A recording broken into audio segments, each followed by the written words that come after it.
Paraguay dejó de ser una estructura poética y pasó a ser también un personaje. El cielito era solamente visible para aquellas personas que necesitaban de su ayuda, pero era invisible para quienes oprimían a otra gente. Eso se llama Cielito Marangatú y dice así.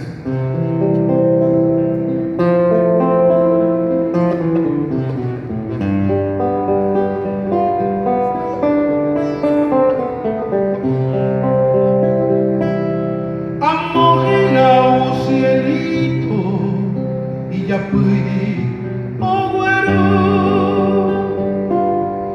mita ipinandimi ismime onyango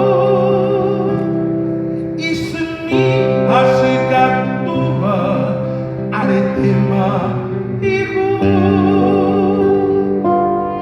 pojamindo muereko iwi hasipo indane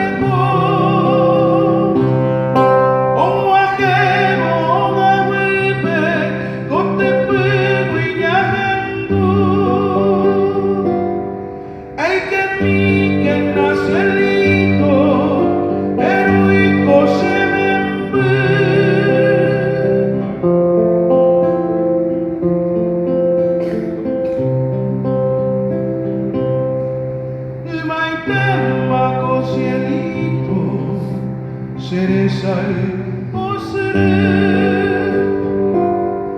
dererui wiseme cielito ojamija y ube y maitema co cielito seré ya abuela tú